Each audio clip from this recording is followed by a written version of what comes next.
Hello everyone, and welcome to today's webinar on network security and remote workers. I'm Jenn McGroary with ClearCom IT Solutions, and you're in the right place if you are a small to medium-sized business and looking to ensure your remote team members have secure access to the data and systems they need to do their jobs while keeping your organization's network and data safe and protected.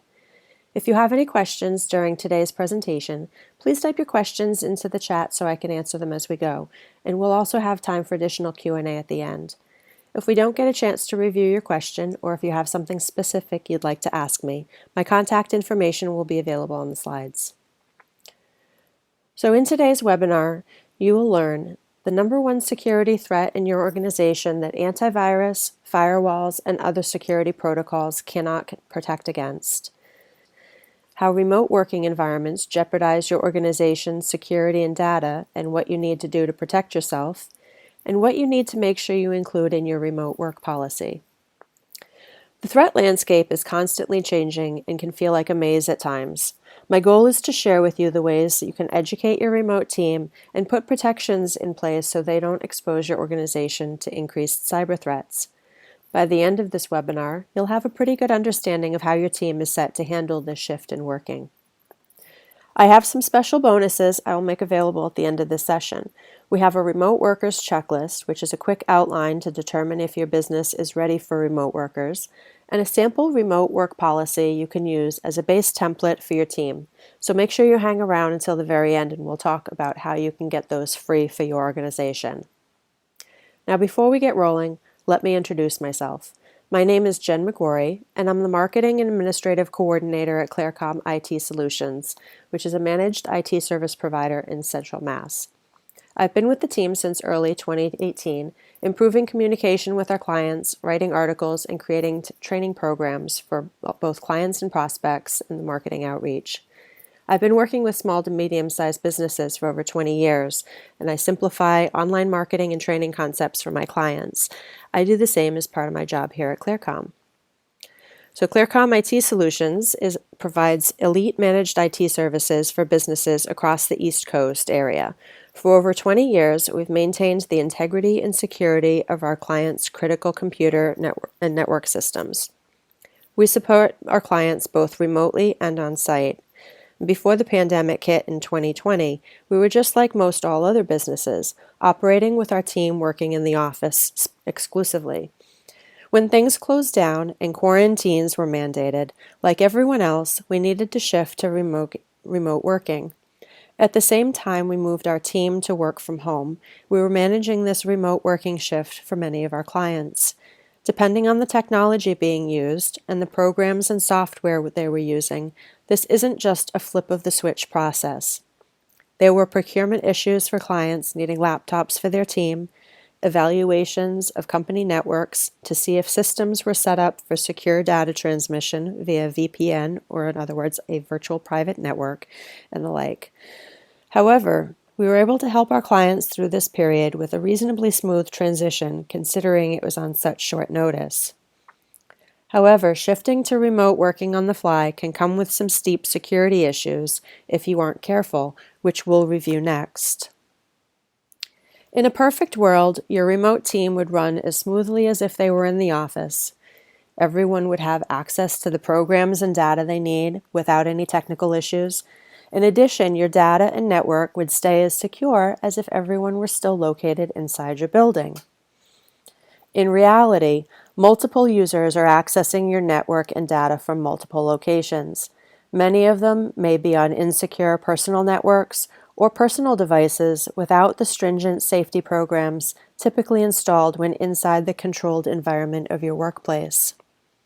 Couple this with more relaxed internet habits, minimized training, and increased access points for hackers, and you have a cybersecurity incident waiting to happen. You might be thinking, well, I'm just a small business. I'm not a Target or JP Morgan, so nobody would want to hack us. Wrong. First, larger companies have very sophisticated security systems in place. They're not easy to hack. Therefore, if they're getting hacked, getting into your business is a cakewalk, which is why you are a bigger target than these institutions. The prize may not be as big, but you are far easier to rob than larger institutions, making you a prime target. And since cybercriminals have automation tools, they make a large sum of money simply targeting a few hundred or thousand small businesses. Andrew Grove, the former CEO of Intel, summed up the biggest danger in his quote, "Success breeds complacency. Complacency breeds failure. Only the paranoid survive." Success in the context of our discussion today is that you may not have been attacked yet, or if you were compromised, the consequences weren't significant. Therefore, because your success in not being a target yet, you've become complacent in security measures in your organization. According to the AV Test Institute, there are over 980 million malware programs out there, with more being developed every day. And the National Cybersecurity Alliance states that 70% of the cyber attacks occurring are aimed at small businesses. You just don't hear about it because the news wants to report on big breaches, or it's kept quiet by the company for fear of attracting bad PR, lawsuits, and data breach fines, or just out of sheer embarrassment.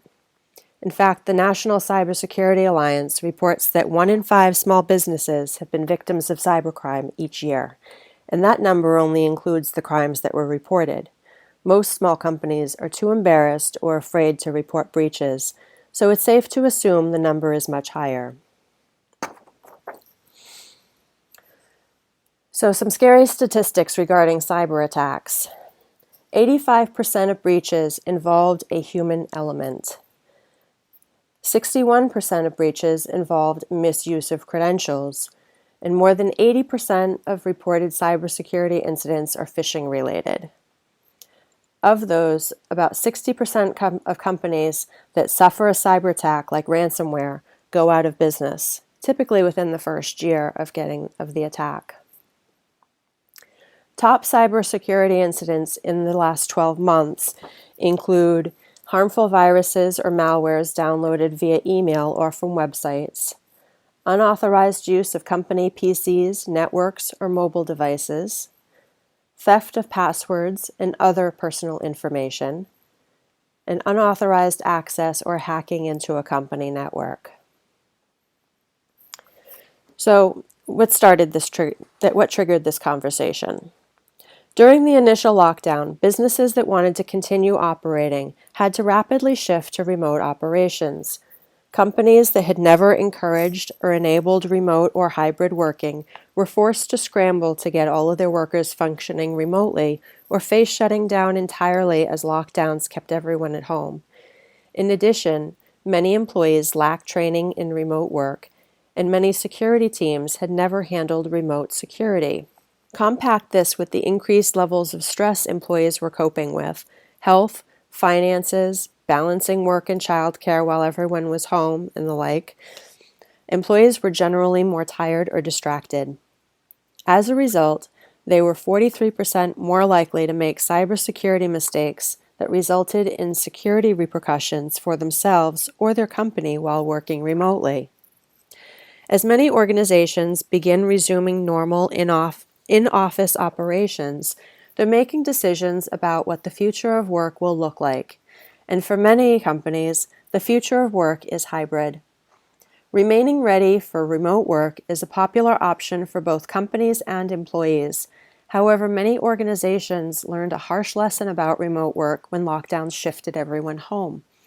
Businesses that had previously discouraged remote work discovered their rigidity was a massive deterrent, preventing them from adapting quickly to new circumstances. Conversely, companies that already had remote or hybrid schedules were prepared to rapidly pivot to all remote operations, and they profited handsomely from that flexibility.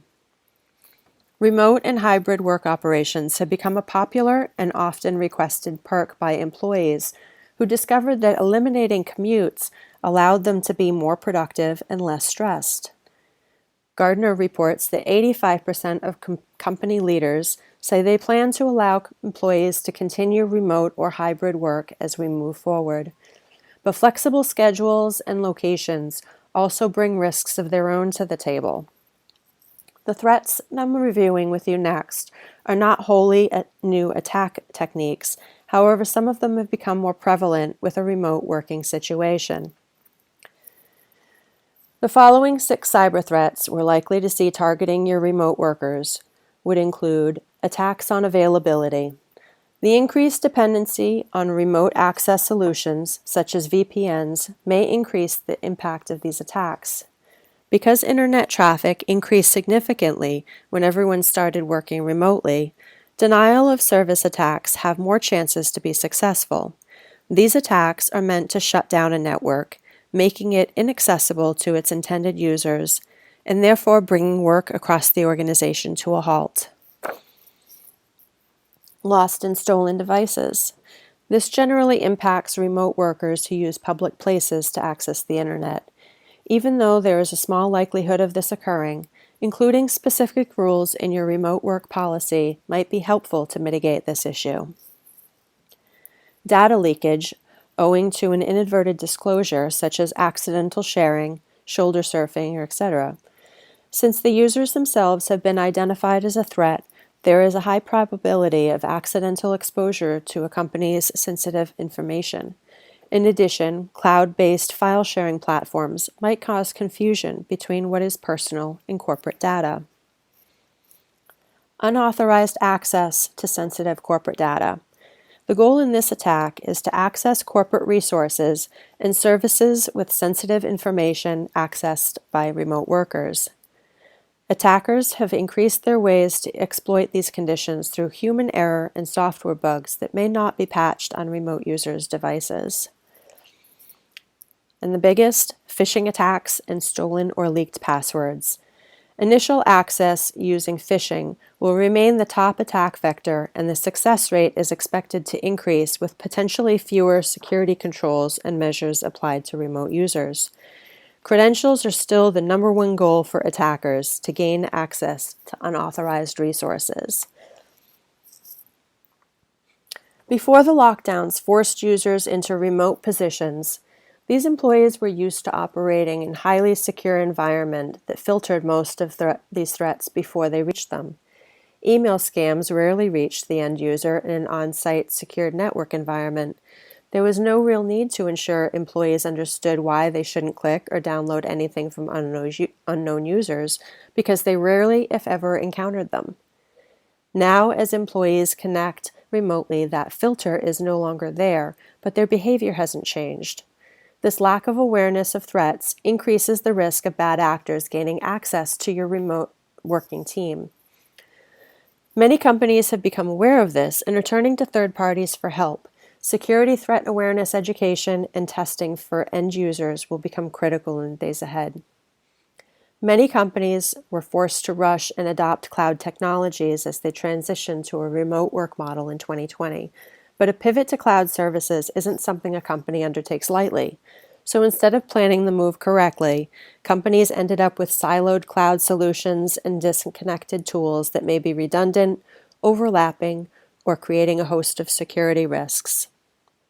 Now that the urgency for remote working has lessened, it's time to meet with your IT provider or IT department to fix and streamline your on-premise architecture and work together in evaluating if you're using the right cloud solutions for your current needs. This may result in needing ongoing service or end-user support. In an in-depth analysis of data breaches shows that employee actions directly cause the majority of incidences. This study notes that insider threat risks rose about 40% in 2020, tripling from the previous 3 years. The majority of those insider threats are non-malicious accidental flubs. The most common is misdelivery, like sending someone the wrong data, followed by misconfiguration, such as making errors with incorrect permissions when setting up databases. Additional blunders occur, like publishing errors, programming mistakes, and loss of devices containing secure data or credentials. Almost 3/4 of breaches caused by insider actions resulted from these common simple errors. So now that you know these risks, how do you protect your network and valuable data with remote workers? Well, your team members are your first line of defense in the fight to protect your business from threats. most importantly, email threats. Therefore, keeping everyone trained to be cautious is one of the best ways to combat hackers and scammers. Firewalls and antivirus programs can keep your computer and network systems protected, but if someone on your team accidentally opens the door to hackers by clicking the wrong link or opening a document with malware, they become your weakest link. It's like having a home or business with a complete alarm system in place, but leaving the side door wide open. Case in point, phishing emails are even more risky when reaching a remote worker because they can't just walk down the hall to the CEO's office to confirm the validity of the email they just received from him to purchase $100 worth of gift cards for a client. True story. Ongoing security awareness training for your team members will have the most significant positive impact on your security and reduces an organization's chance of data breach by 70%. Repetition and reinforcement are crucial for building good security habits. Your users should be educated on the risks of remote working and the advanced threats they may encounter. Instill the mindset that security is everyone's responsibility. So your remote workers need the right tools to complete their work while at home. Therefore, organizations need to state what equipment they are willing to offer their employees. Company-provided equipment will typically contain the same security and backup software as in-office computers. If you expect employees to provide their own computers, then you need to specify guidelines for accessing the company network and data outlined in a BYOD or Bring Your Own Device policy. All devices that access the company network should be secured with company-provided or at the very least personally owned antivirus and anti-malware software. With company data now accessed by multiple users from multiple locations, you need to know who, what, and where that company data is being accessed. Continuous monitoring and visibility of access is useful for auditing and abnormal behavior detection. Set need-to-know principles on what data is available to be accessed by specific users to avoid unnecessary access to sensitive information. When information is taken out of the office, security is not guaranteed. Therefore, remote employees need to be extremely careful when working in public, especially when dealing with confidential materials. Rules must be put in place to guarantee electronic data security and proper disposal of paper. These could include limitations on what information can be downloaded to personal devices or USB drives, and making sure confidential documents are shredded after use. Laptops and devices should be locked and out of sight if they must be left unattended, such as putting it in the trunk if you are out and about in public areas. Anytime a user needs to log into the company network, the data should be accessed by using a VPN or virtual private network. This encrypts the communication between the workstation and the workplace devices to mitigate hackers from interrupting your data transmission and stealing critical information. If you're going to be working in public area, protect visible data on your screen with a screen protector. This is especially critical for employees who are required to be HIPAA and PCI compliant. Make sure you restrict the use of any devices containing business-relevant information. Don't let family members, friends, or anyone but yourself use company-owned devices or personal devices used strictly for business purposes. And be sure to use strong and unique passwords on all devices and accounts to prevent unauthorized access. For team members who are working from home, there are several things they can do to ensure some basic security updates are made to their wireless system, such as changing the default router password on the home network. Make sure that your local routerware firmware is up to date. And if you can, enable encryption on the Wi-Fi system. Biggest one is to make sure that all devices that connect to the home network system are kept up to date. This will include any business laptops or devices, personal computers and devices such as cameras, smart thermostats, lights, etc. Additionally, update employee policies to include instilling multi-factor authentication, also known as MFA, to all company accounts. MFA is a requirement for compliance in many industries, and it is becoming the must-have for U.S. federal contractors as the U.S. federal government moves towards zero trust architecture. It's also one of the main requirements for cybersecurity insurance, so check your policies. Specify what level of tech support will be available to your remote workers. Outline what remote employees are expected to do when having technical difficulties in a plan of action. How will that differ when using a company-provided device versus a user's personal device? Be sure to check the contract with your IT partner to see if personal devices for remote team members are covered under your plan. Create a resource list of processes with your IT team. Examples would include what's the best way for your remote team to contact your IT team for support. Are there ways your users can reset passwords on their own? The idea is to help minimize roadblocks for your remote team. Real-time dark web monitoring can notify you fast if an employee's credentials show up on the dark web.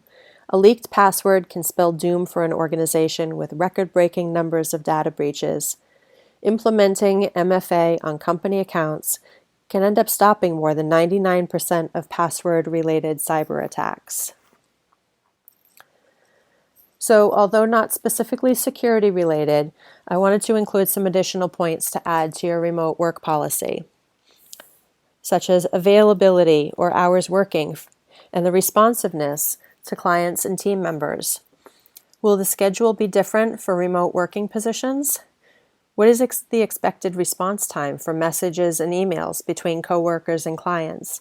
These should be outlined for their specific positions. Eligibility. Are there specific positions within your organization that lend to more realistic work-from-home options? Obviously, not every job is a good fit. Check with the personality of the team member. Do they enjoy working in the office more than working at home, or vice versa? This goes hand in hand with productivity. Are they able to get their work done without interruptions? Can they focus at home and be trusted to get the work done? Hourly remote workers should track their activity, but also have a healthy balance so as not to overwork.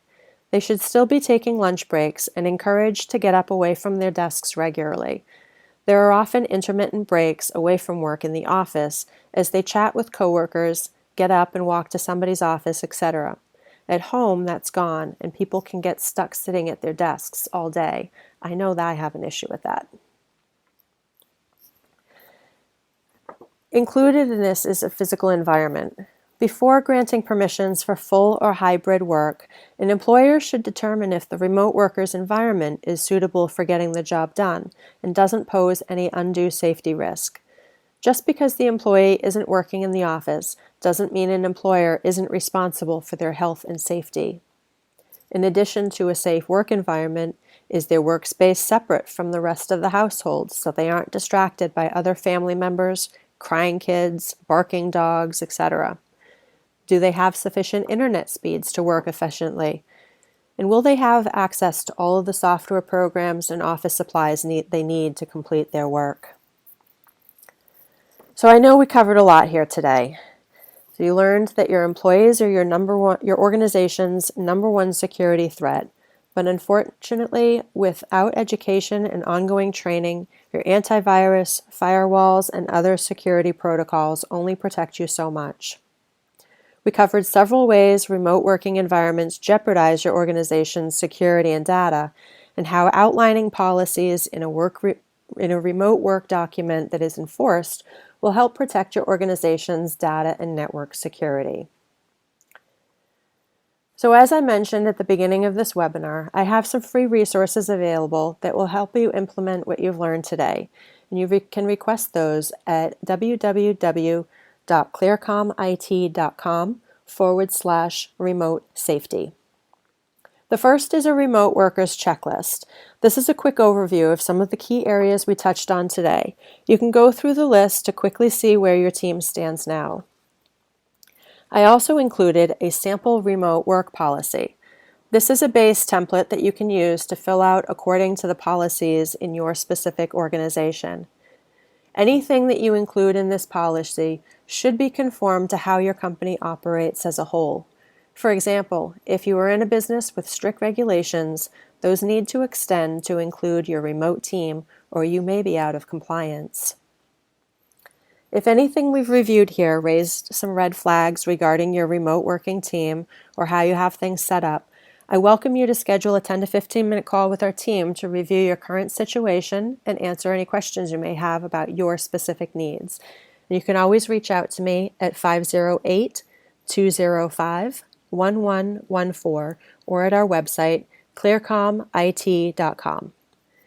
If anyone has additional questions, go ahead and post them in the chat, and I'll stick around for a bit to make sure they're all answered. I know we're a little under the 40-minute to an hour time span here, but I know that you probably won't object to getting about 10 to 15 minutes of your life back for the rest of the schedule. So thank you for sharing your time with me today, and I look forward to hearing from you should you have any additional questions we didn't cover here. And don't forget to visit clearcomit.com/remote safety to request your free downloads. Thank you all for coming today.